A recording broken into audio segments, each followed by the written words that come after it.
WGAL News 8 Today starts now. Good morning, everyone. It is Tuesday, December 16th, 5 o'clock right now. I'm Matt Barcaro. I'm Caitlin Smith, and remember, you may run into some icy conditions as you head out the door for this morning's commute. We are already seeing nearly 200 closings or delays because those roads may be slippery. And so we have team coverage again this morning of this. Taylor Hess is in York County. Regina's keeping an eye on the roads throughout the Susquehanna Valley. Let's start with Chief Meteorologist Christine Ferreira with the Storm Team forecast on this Impact Day.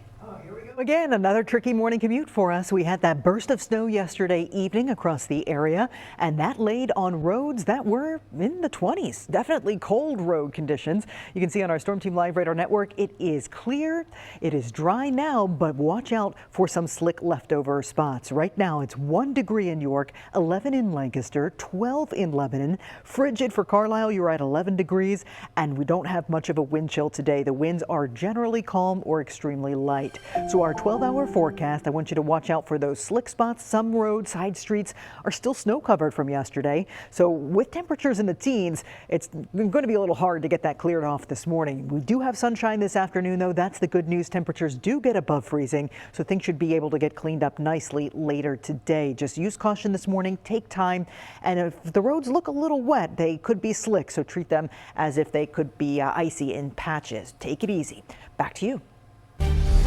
Good morning, everyone. For me this morning, it was a little bit slick in some spots, especially turning into the highway. So watch out for that. Give yourself some time this morning. It's 5:01 right now. No crashes or incidents. So that is good news. Wanted to give you a peek outside Cumberland County. This is the PA Turnpike there on milepost 236.1. Also wanted to show you the South Bridge I-83 looking busy on this Tuesday morning there in Harrisburg. And also wanted to show you some drive times if you are traveling in or out of Harrisburg. Hummelstown to Harrisburg on 322 westbound, 10 minutes there, and it is a 33-minute drive if you're headed to Harrisburg from Lancaster on 283, and just a 21-minute drive from Harrisburg to Carlisle. We'll have another update for you in 5 minutes. This has been a Lancaster Toyota traffic report. So it's the back roads and residential roads that really could be a concern this morning, and the freezing temps we're having making it hard for crews to make sure those roads are clear. News 8's Taylor Hess is joining us from Springersbury Township in York County. And Taylor, what are you seeing there?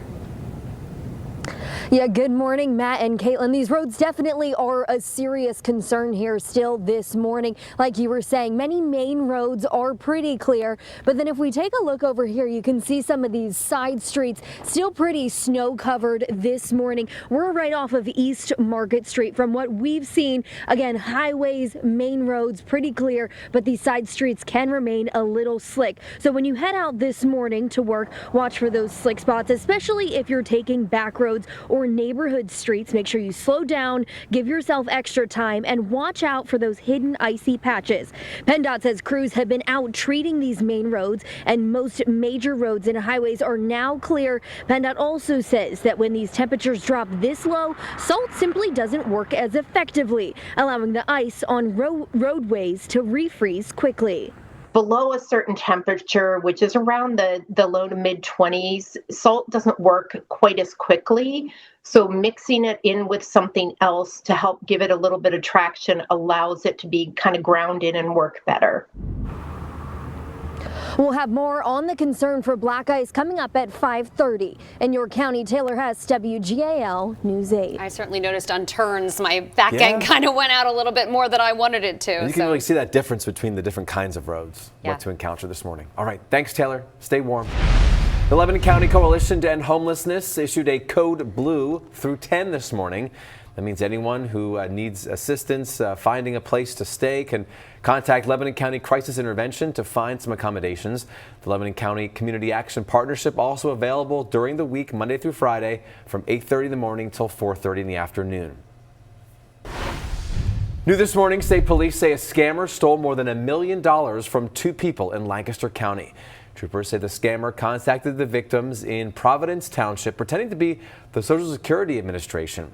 State police say the scammer told one of the victims their Social Security number had been compromised and told them to liquidate their retirement assets and buy gold. State police say scammers then collected the gold worth $1.3 million as payment for the new Social Security number, which of course was a scam. Troopers say an investigation is underway. Harrisburg City Council voted to approve next year's budget, but not before making some amendments. The budget did not include the pay raises Mayor Wanda Williams had asked for her and for her city council members, some of them. Mayor Williams previously asked to raise her own salary from $80,000 to $100,000. She now has 10 days to sign or veto the budget that the city council approved. A wall at the Broad Street Market brick building collapsed. This is a view from Airview 8, so you can see what happened there on the ground. The collapse at the brick building happened yesterday. That building undergoing restoration following the fire there in July of 2023. No one was hurt in the collapse. Mayor Williams says engineers and architects are assessing the damage and any potential impact on the restoration project. The mayor says that process could take several days. It's highly concerning because a lot of the money allocated was to preserve the historic building. If we needed to just tear it down and formulate a new plan, that could have saved the city millions of dollars, and we could have taken another way. So it's just unfortunate to get this happening now. Well, this is unrelated to the collapse, but at last night's Harrisburg City Council meeting, council members voted to extend a one-year lease for the Broad Street Market with the Broad Street Market Alliance. The State Ethics Commission confirms Harrisburg Mayor Wanda Williams has paid more than $900 now as part of a settlement over the use of a city dumpster. The Ethics Commission says the payment was received December 9th. Mayor Williams was ordered to make that payment to settle an ethics complaint after she instructed city employees to provide her with a city-owned dumpster for personal use. New this morning, Penn State is waiving some fees for students at branch campuses that are set to close in a year and a half. The school says starting next semester, students can schedule up to 24 credits without paying the fee for taking more than 19 credits. The school is also waiving the activities and services fee that students usually pay $315 for each semester. All students will still have full access to campus activities, even though that fee is waived.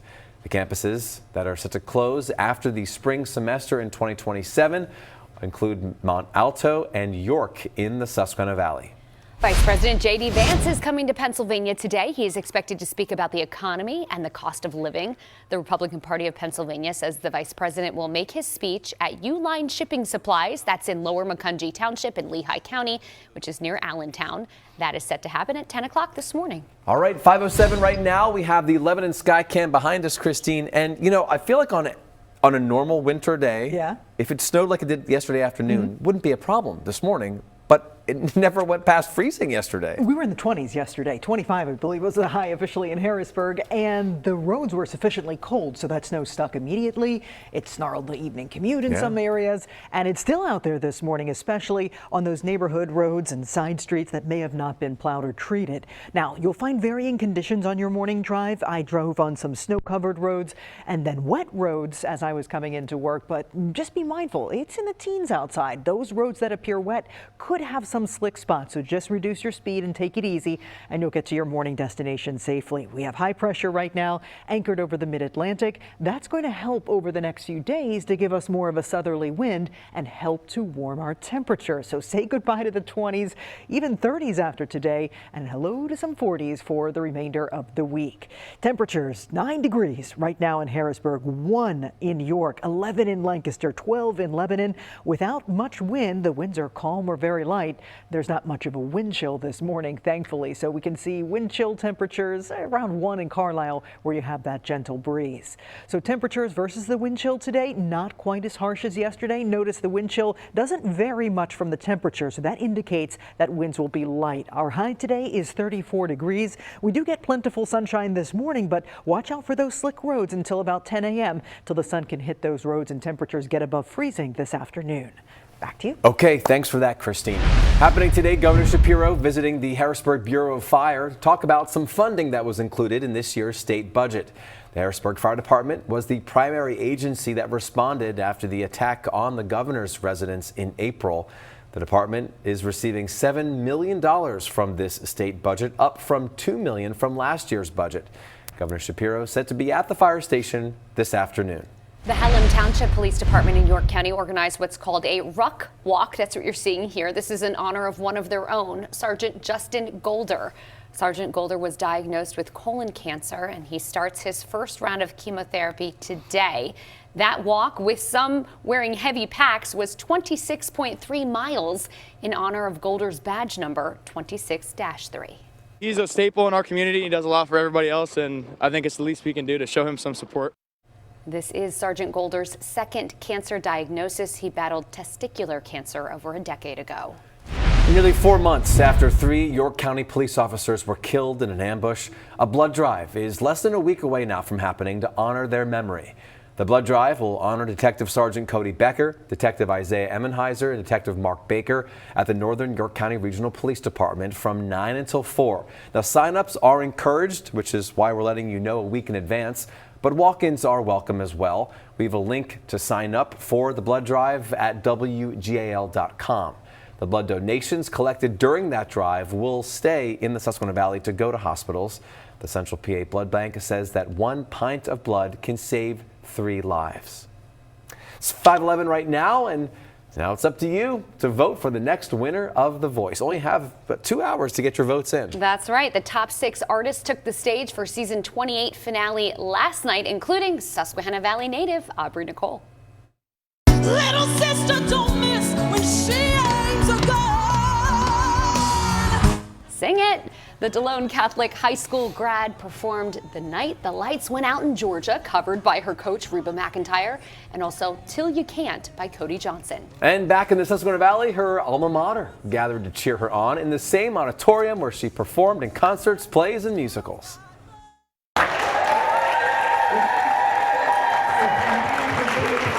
A nice crowd for Aubrey there. You can watch The Voice finale tonight at 8 o'clock on WGAL, and hopefully we see Aubrey crown the winner. She will be back, by the way, in the Susquehanna Valley to perform at the Eichelberger Performing Arts Center in Hanover on December 27th. Tickets are on sale now for that performance. You can find more information on our website, WGAL.com.